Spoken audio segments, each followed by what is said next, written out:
सो आज हमने आगे वैंडरवाल्स इक्वेशन जो है वो आगे हमने करना है. सो let me share my screen.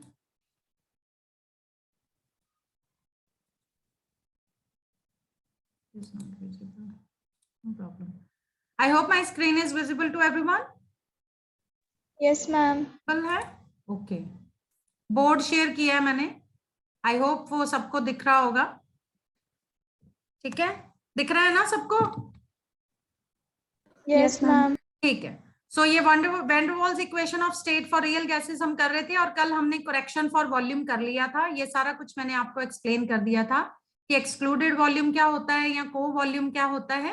ठीक है. सो एक्सक्लूडेड वॉल्यूम या को वॉल्यूम जो है वो एक्चुअली इफेक्टिव वॉल्यूम होता है occupied by gas molecules which is actually 4 times the actual volume. ठीक है. So which is represented by B. ठीक है, जिसको हम कहते हैं को वॉल्यूम या एक्सक्लूडेड वॉल्यूम. तो जो फ्री स्पेस अवेलेबल होती है for the movement of gas molecules या compression of gas, that will be equal to V minus B. यानी कि जो टोटल वॉल्यूम है गैस का उसमें से आइडियल वॉल्यूम जो है गैस का उसमें से हमें B यानी एक्सक्लूडेड वॉल्यूम को माइनस करना पड़ेगा. तो हमारे पास V करेक्टेड आ जाएगा V minus b for 1 mole of gas. अगर n मोल ऑफ गैसेज हैं तो V करेक्टेड हमारे पास आ जाएगा V minus NB for n moles of gas. ठीक है. और excluded volume a pair of molecules के लिए मैंने यहां बताया था कि एक पेयर ऑफ मॉलिक्यूल्स के लिए एक्सक्लूडेड वॉल्यूम जो आएगा that is 4/3 pi 2r whole cube. तो अगर हमें एक मॉलिक्यूल के लिए निकालना है यानी कि पर मॉलिक्यूल निकालना है तो हम उसको हाफ से डिवाइड कर देंगे यानी 1/2 से मल्टीप्लाई कर देंगे या 2 से डिवाइड कर देंगे. तो ये हमारे पास आ जाएगा 4 × 4/3 pi r cube. So which is actually equal to 4 times the actual volume of gas molecule. So it is 4. ठीक है. अब हम सेकंड करते हैं करेक्शन, प्रेशर करेक्शन, या आप इसको कह सकते हो correction for forces of attraction. ठीक है. अब फिर से हम सपोज करते हैं कि हमारे पास एक कंटेनर है जिसमें कि ये मॉलिक्यूल्स हैं. राइट. सो सपोज करते हैं कि एक गैस का मॉलिक्यूल जो वो इंटीरियर मॉलिक्यूल जो है वो लाई कर रहा है इंटीरियर ऑफ गैस उस कंटेनर के अंदर. ठीक है. And this molecule is this molecule is attracted by, ठीक है, suppose this molecule is attracted by its neighboring molecules. तो ये सेंटर में मॉलिक्यूल है और इस मॉलिक्यूल को नेबरिंग मॉलिक्यूल जो है वो अट्रैक्ट कर रहे हैं. ठीक है, आउटवर्डली. राइट. लेकिन इस मॉलिक्यूल ये जो सेंटर वाला मॉलिक्यूल है इस मॉलिक्यूल के ऊपर जो नेट फोर्स ऑफ अट्रैक्शन होगी दैट विल बी 0. क्यों वो 0 होगी? क्योंकि ये जो नेबरिंग मॉलिक्यूल्स हैं उसको इक्वल फोर्स के साथ अपनी तरफ खींच रहे हैं. ठीक है. जैसे फॉर एग्जांपल अगर हम एक बच्चे को रस्सियों से बांध दें, सेंटर में खड़ा कर दें और बाकी बच्चे उस सेंटर वाले बच्चे को अपनी तरफ रस्सियों से खींचें लेकिन विद इक्वल फोर्स, तो वो बच्चा किसी तरफ खींचा जाएगा? बोलो, उसके ऊपर कोई फोर्स होगी? बताइए. हाँ, उसके ऊपर कोई फोर्स नहीं अप्लाई होगी क्योंकि इक्वल फोर्स सारी डायरेक्शंस में अप्लाई हो रही है. ठीक है. So there will be no net force of attraction on this central molecule. ठीक है. लेकिन अगर कोई मॉलिक्यूल प्रेजेंट है near the wall of the container, ठीक है, सपोज ये कंटेनर है, कंटेनर के वॉल के पास अगर प्रेजेंट है, सपोज दिस मॉलिक्यूल, इस मॉलिक्यूल की बात कर रही हूं मैं. I hope my mouse cursor is visible to everyone.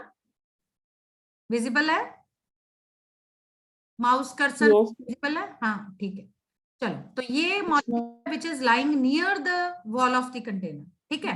अब इस मॉलिक्यूल को सपोज इसके आसपास ये जो नेबरिंग मॉलिक्यूल्स हैं ये अपनी तरफ खींच रहे हैं.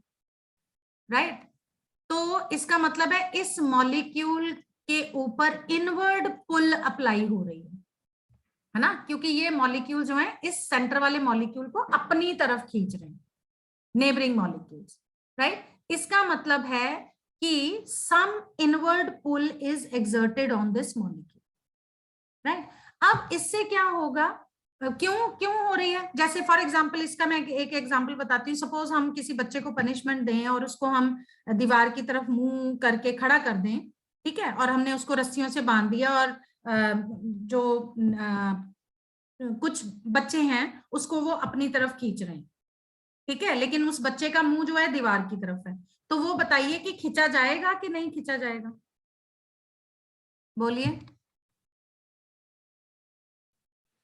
वो बच्चे यस मैम। सेंटर वाले बच्चे को खींच पाएंगे? यस, क्योंकि एक तरफ फोर्स अप्लाई हो रही है, उसके ऑपोजिट फोर्स अप्लाई नहीं हो रही है, ठीक है। सो वो स्टूडेंट जो है वो खींचा जाएगा बाय नेबरिंग स्टूडेंट्स, ठीक है, राइट। सो उसी तरह से इस मॉलिक्यूल के ऊपर ये फोर्स एक्सर्ट हो रही है, इनवर्ड पुल एक्सर्ट हो रही है। इसका मतलब है जितनी तेजी के साथ इस मॉलिक्यूल ने वॉल ऑफ द कंटेनर के साथ जाके टकराना था, अब उतनी तेजी के साथ जाके नहीं टकरा पाएगा, क्योंकि इसको मॉलिक्यूल्स, इसके नेबरिंग मॉलिक्यूल जो है इनवर्ड पुल अप्लाई कर रहे हैं, ठीक है। तो उसकी वजह से जो प्रेशर है, right, with which gas molecule strike the wall of vessel या container will be less than the pressure if there were no such inward pull, ठीक है। तो इसका जो प्रेशर एक्सर्ट होना था, ठीक है, क्रिएट होना था, वो उतना नहीं होगा जितना होना चाहिए था, ठीक है। अगर इनवर्ड पुल नहीं होती तो प्रेशर जो है ये मॉलिक्यूल एक्सर्ट करता on the walls of container उतना ज्यादा होना। आई होप इट इज क्लियर, ठीक है, राइट। तो जितनी फोर्स के साथ इस मॉलिक्यूल ने जाके टकराना था, अगर इसको नेबरिंग मॉलिक्यूल्स नहीं खींच रहे हैं, इनवर्ड पुल अप्लाई नहीं हो रही है, राइट, एज कंपेयर टू अगर इसको मॉलिक्यूल्स अपनी तरफ खींच रहे हैं, यानी कि इसके ऊपर इनवर्ड पुल अप्लाई हो रही है। So consequently pressure with which gas molecule strike the wall of container it will be less than pressure if there were no such inward pull, ठीक है। thus ideal pressure would be greater than observed pressure, इसका मतलब है कि ideal pressure जो है वो ज्यादा होना चाहिए, should be greater than the observed pressure by a factor P. So P corrected यहां पे आ जाएगा, P ये observed pressure है plus small p, this small p is actually correction factor, ठीक है। यहां पे ये जो स्मॉल p है ये क्या है, करेक्शन फैक्टर है, क्योंकि ऑब्जर्व्ड प्रेशर से जो आइडियल प्रेशर है वो ज्यादा है, इसलिए हमें ऑब्जर्व्ड प्रेशर में कोई करेक्शन टर्म ऐड करनी पड़ेगी ताकि वो उसके बराबर हो सके।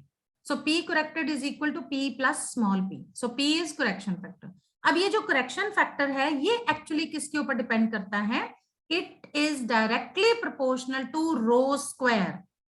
रो क्या है यहाँ पे, where rho is density of gas, rho है density of gas, so P is actually directly proportional to rho square means density square, ठीक है। और जो डेंसिटी होती है it is directly proportional to 1/v, because density होती है mass over volume, ठीक है। तो density is inversely proportional to volume, तो हम यहाँ पे डेंसिटी की जगह वॉल्यूम पुट कर सकते हैं, यानी कि 1/v। तो P is directly proportional to, या in sorry yes, directly proportional to 1/v square, यानी कि it is inversely proportional to volume square. I hope it is clear, clear है इतना, यहां तक क्लियर है? Yes ma'am. ठीक है। सो अगर हम इस प्रोपोर्शनैलिटी साइन को हटाएं, we have to use some constant of proportionality and let that constant of proportionality be a. So P is equal to a by v square, ठीक है। तो अगर हम ये P corrected लिखें, इस P corrected में हम ये स्मॉल p की वैल्यू यानी करेक्शन फैक्टर की वैल्यू डालें, पुट करें, यानी a by v square, तो हमारे पास P corrected आ जाएगा P plus a by v square for 1 mole of a gas। और अगर आपने n मोल्स के लिए लिखना है then P corrected will be P plus a n square by v square for n moles of gas, ठीक है। Now हमारे पास V करेक्टेड भी आ गया और हमारे पास P करेक्टेड भी आ गया, यानी कि वॉल्यूम करेक्शन भी कर लिया और प्रेशर करेक्शन भी कर लिया। अब हम क्या करेंगे, वॉल्यूम और प्रेशर करेक्शन टर्म्स को पुट करेंगे in ideal gas equation. Ideal gas equation क्या थी, PV equal to RT 1 mole के लिए, या PV equal to nRT for n moles के लिए। I hope it is clear, clear है? Yes, ma'am. Yes, ma'am. ठीक है, तो यहाँ पे हमने P करेक्टेड, V करेक्टेड की वैल्यूज पुट करनी है। तो जब हमने P करेक्टेड यहाँ P की जगह पे पुट किया P plus A by v square, V corrected की V की जगह V करेक्टेड पुट किया V माइनस P, तो it is equal to RT। So this equation, ये वाली जो वैन डर वाल्स इक्वेशन है, this is van der Waals equation of state for real gases for 1 mole of gas. अगर आपको n moles के लिए लिखनी है तो ये इक्वेशन बन जाएगी P plus a n square by v square into V minus n b equal to nRT. So this is van der Waals equation of state for real gases for n moles of gas. I hope it is clear. इतना समझ में आ गया? Yes. चलो आगे चलते हैं फिर। अगर इसमें से कोई डाउट है तो आप पूछ सकते हो। हाँ, यहाँ पे भी देखो, ये मैंने कल भी आपको बताया था, लो प्रेशर है तो नेचुरली ये जो assumptions थे they will be true, but at high pressure ये दोनों assumptions जो हैं ठीक है फॉल्टी हो जाएंगे। सो उसके बेसिस पे ही उसकी करेक्शंस लगाई गई। चलिए नेक्स्ट हम करते हैं, ये जो है units of van der Waals equation. अभी ये वाला नहीं करेंगे। सो इसमें हमने वैन डर वाल्स इक्वेशन में जो हमने यूज किए हैं कांस्टेंट्स A एंड B, इसकी यूनिट्स क्या होंगी? Units of constant van der Waals constant, units of van der Waals constants A and B, इसकी यूनिट्स क्या होगी ये देख लेते हैं। तो सबसे पहले हम बात कर रहे हैं कांस्टेंट A की, सॉरी कांस्टेंट A की यूनिट्स क्या होंगी? ठीक है, अब A जो है ये एक्चुअली रिलेटेड है टू द प्रेशर। ठीक है, क्योंकि हमने प्रेशर करेक्शन फॉर प्रेशर में डाला था ना P correction factor, P is equal to A by v square आया था ना वहां पे A, है ना? So it is related to pressure, that means P is actually equal to A n square by V square, right? Therefore A किसके बराबर होगा? इसको थोड़ा रीअरेंज करके लिखते हैं, P into V square by n square। P क्या है?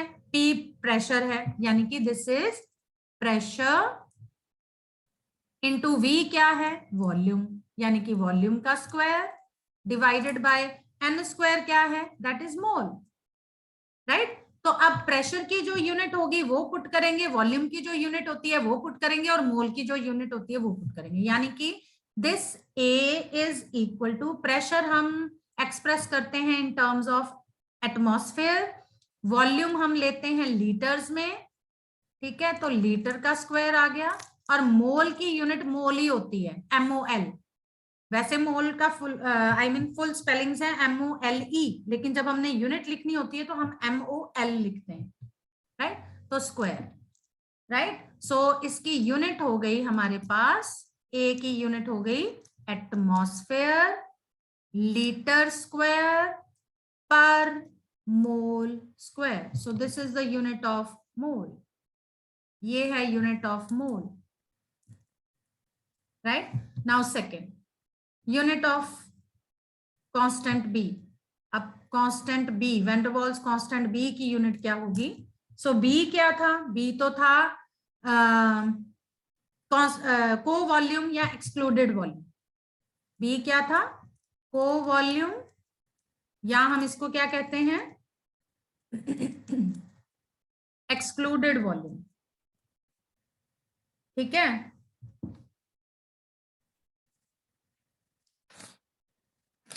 राइट? तो इसकी यूनिट तो क्योंकि वॉल्यूम है तो नेचुरली इसकी यूनिट जो होगी दैट इज, क्या होती है वॉल्यूम की यूनिट बताओ? क्योंकि कांस्टेंट B जो है that is equal to co volume या excluded volume which is actually 4 times the actual volume of gas molecule. यहाँ पे लिख देती हूँ, is equal to 4 times the actual volume of gas molecules. बताओ मुझे वॉल्यूम की यूनिट क्या होती है? जल्दी बोलो। हाँ जी, क्या होती है वॉल्यूम की यूनिट? कोई नहीं बोलेगा?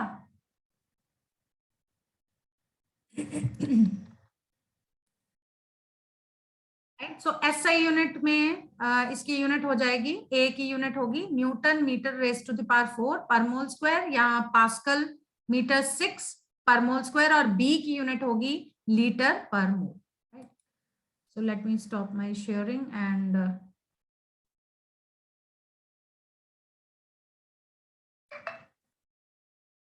हाँ जी, I will share my screen again. I hope my PPT is visible to everyone. हाँ जी, visible है? Yes, ma'am. ठीक है. Now significance of constants A and B. A और B constants का significance क्या है? सबसे पहले तो आपको ये पता होना चाहिए कि ये जो वैन डर वाल्स कांस्टेंट है A, it is actually a constant for attraction. यानी कि it determines या represents the intermolecular forces of attraction. और B जो है that is just the excluded volume या co volume of and these are characteristics for a given gas. ठीक है, सो for a given gas, van der Waals constant of attraction A is always greater than van der Waals constant of volume B. The gas having higher value of A can be liquefied easily, and therefore hydrogen and helium are not liquefied easily. इसका क्या मतलब है? मैंने अभी बोला है आपको कि A जो है that determines the intermolecular forces of attraction, right? तो इसका मतलब है अगर गैस, किसी गैस का A की वैल्यू ज्यादा होगी, that means that gas is more compressible and easily liquefiable. Means larger the value of A, the gases will be more compressible and highly liquefiable. They can be liquefied easily, right? And vice versa. If the value of A is smaller the value of A, the gas will be less compressible, right? And not easily liquefiable.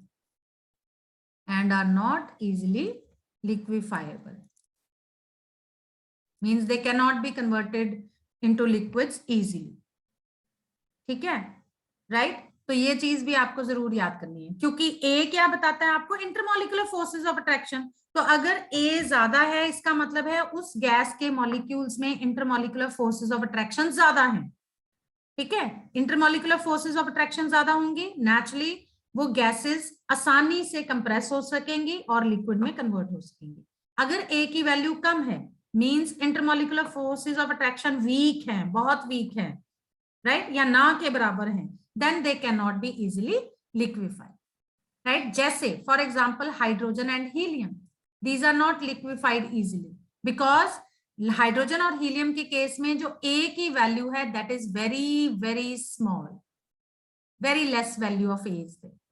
ठीक है, units of A B मैंने already बता दिया आपको. So numerical values of A and B are in the order of 10⁻⁻1 to 10⁻², and for A के लिए numerical value है 10⁻1 से लेके 10⁻², and 10⁻2 to 10⁻4 respectively. So higher the value of A for a given gas, easier is the liquefaction. I hope it is clear.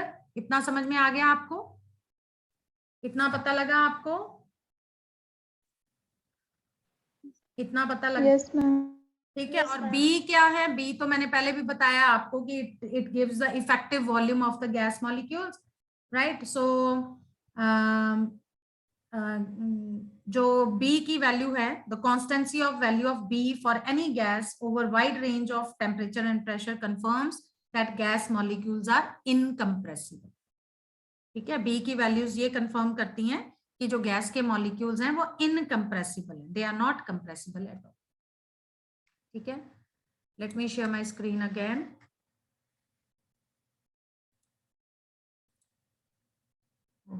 ये नहीं करनी।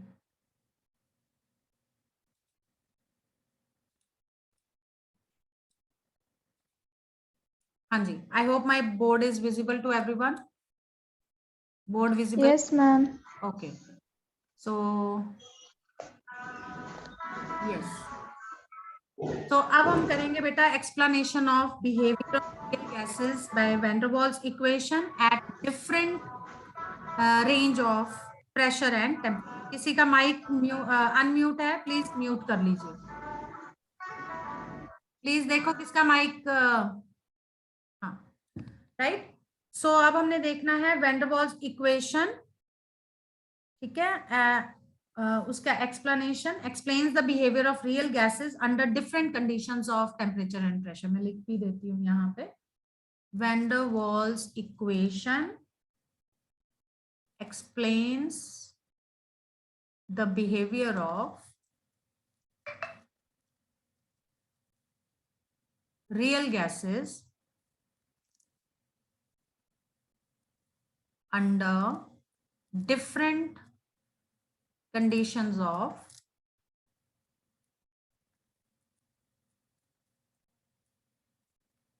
pressure and temperature. ठीक है, तो सबसे पहले हम बात करते हैं एट लो प्रेशर. क्या ये वैन डर वाल्स इक्वेशन जो है ये एप्लीकेबल होगी at low pressures, at very low pressures?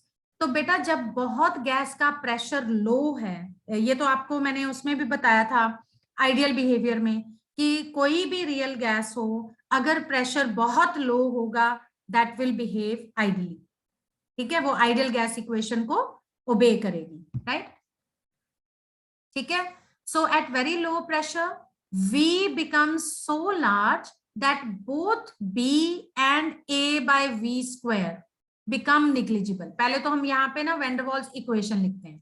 Van der Waals equation थी P plus A n square by 1 mole के लिए ले लेते हैं, n नहीं लिखते हम, फॉर 1 मोल लिख लेते हैं. So for 1 mole of a gas, P plus A by V square into V minus V is equal to RT. This is Van der Waals equation for 1 mole. ठीक है. अब अगर गैस का प्रेशर बहुत लो है, बहुत लो है, ठीक है, तो वॉल्यूम ज्यादा होगा कि कम होगा बताइए? हमने बॉयल्स लॉ पढ़ा हुआ है. बॉयल्स लॉ कहता है कि volume of gas is inversely proportional to pressure. So if pressure is very low, volume will be very large. ठीक है, पता है ना आपको? So जब प्रेशर बहुत लो होगा volume will be very high. तो जो वॉल्यूम है वो बहुत ज्यादा होगा, और ये जो A by V square factor है, ये वाला जो फैक्टर है, इट बिकम्स निग्लिजिबल. ये ना के बराबर हो जाएगा. ठीक है, दैट मीन्स ये वाला जो पार्ट है इसमें सिर्फ रह जाएगा P, क्योंकि A by V square can be neglected. ठीक है, राइट. और नेचुरली इसमें भी V माइनस B, तो इसमें ये वाला जो B फैक्टर है it can also be neglected, क्योंकि एक्सक्लूडेड वॉल्यूम को वॉल्यूम आइडियल बिहेवियर में होता ही नहीं है, क्योंकि मॉलिक्यूल्स बहुत दूर दूर हैं, they can move easily in the container. तो हमारे पास यहाँ पे A by V square negligible हो गया, इसको हम निकाल देंगे. B भी निग्लिजिबल है, तो हमारा एक्सप्रेशन बन गया PV is equal to RT. तो ये क्या है, ये कौन सी इक्वेशन है? PV is equal to RT, ये कौन सी इक्वेशन है? बोलो बेटा. Ideal gas equation. हाँ, सो इसका मतलब है लो प्रेशर पे वैन डर वाल्स इक्वेशन जो है that will get reduced into ideal gas equation. So this is ideal gas equation. ठीक है, अब हम देखते हैं एट मॉडरेट प्रेशर, मतलब ना ज्यादा लो ना ज्यादा हाई. तो अगर मॉडरेट प्रेशर है उस केस में भी, मॉडरेट प्रेशर है मींस प्रेशर बहुत ज्यादा हाई नहीं है, उस केस में भी V जो है वो लार्ज होगा and B is negligible in comparison with V. तो ये हमारे पास है van der Waals equation, P plus A by V square into V minus B is equal to RT. ठीक है, तो क्योंकि मॉडरेट प्रेशर है तो V लार्ज होगा, यानी कि ये चीज जो है इट कैन बी निग्लेक्टेड, ये यहाँ पे निग्लेक्ट हो जाएगी. तो A by V स्क्वायर नहीं निग्लेक्ट होगा, ठीक है, V में से जो V माइनस P है, B वाला फैक्टर जो है वो निग्लेक्ट हो जाएगा, तो हमारी इक्वेशन रिड्यूस होके ये बन जाएगी P plus A by V square into V is equal to RT, into V is equal to RT।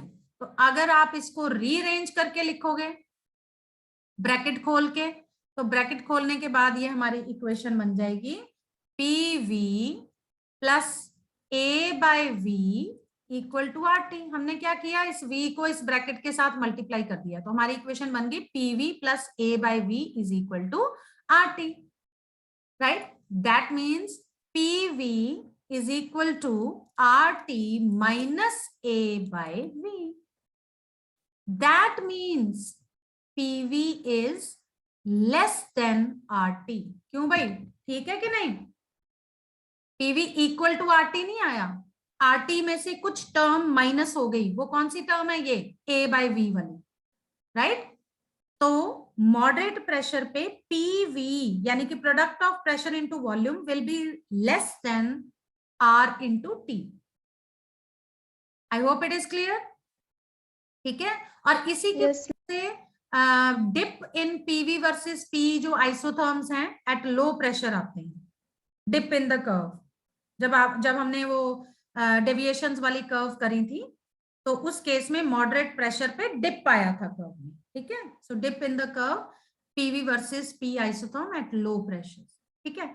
अब तीसरा हम देखते हैं condition at fairly high pressure, जब प्रेशर बहुत हाई होगा। नेचुरली जब प्रेशर बहुत हाई होगा तो volume is inversely proportional to pressure, तो वॉल्यूम बहुत लो होगा।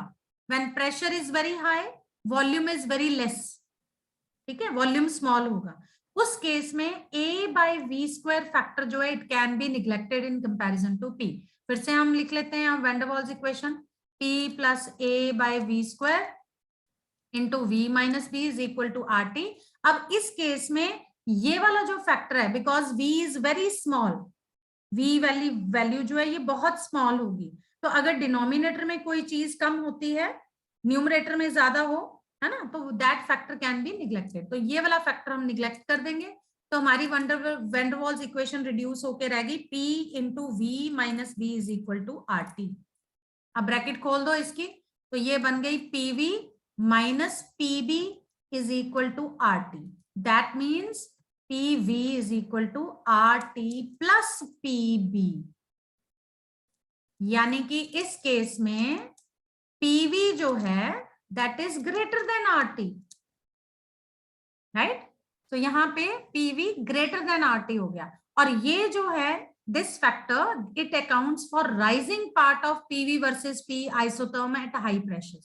याद है हमने वो डेविएशन वाली कर्व की थी जिसमें आपने देखा था कि ऐसे डिप आता है कर्व में, ठीक है। तो जो डिप इन द कर्व आ रहा है, यहाँ पे डिप इन द कर्व आ रहा है, वो इसकी वजह से आ रहा है मॉडरेट प्रेशर्स पे, ठीक है। और फिर इट गोज ऑन, जैसे जैसे प्रेशर इंक्रीज हो रहा है इट गोज ऑन इंक्रीजिंग, ठीक है, इंक्रीजिंग। तो हाई प्रेशर पे ये यहां से लेके यहां तक वाला पार्ट जो है वो इसकी वजह से आ रहा है कि eight high pressure PV is greater than RT। I hope it is clear, इतना समझ में आया? मैम एक बार ऊपर करना। हाँ जी, ये है लो प्रेशर पे, जब गैस का प्रेशर बहुत लो होगा all real gases will behave ideally, means they will obey PV equal to RT, ideal gas equation. At moderate pressure, right, ये वाला जो फैक्टर है B वाला it can be neglected. In that case हमारी equation reduce होके बन जाएगी PV equal to RT minus A by V। That means PV will be less than RT, and at high pressures A by V square can be neglected, और हमारी equation बन जाएगी PV is equal to RT plus PB, means PV is greater than RT। I hope it is clear, इतना समझ में आ गया? आगे चल, Yes, ma'am. ठीक है। और चौथा फैक्टर है at high pressure, sorry high pressure तो हो गया, एट हाई टेम्परेचर्स।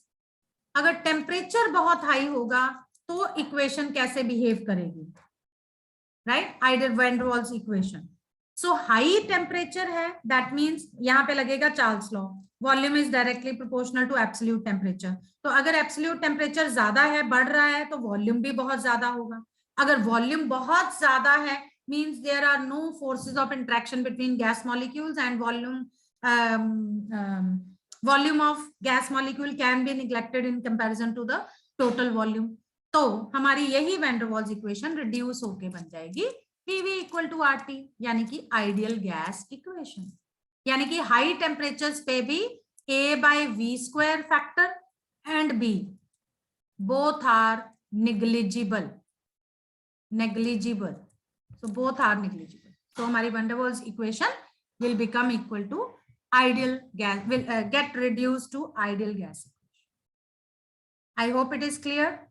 ठीक है, लास्ट का एक हमारा पॉइंट रह गया है, दैट इज एक्सेप्शनल बिहेवियर, क्योंकि ये भी बहुत इंपॉर्टेंट है, आ जाता है क्वेश्चन पेपर में।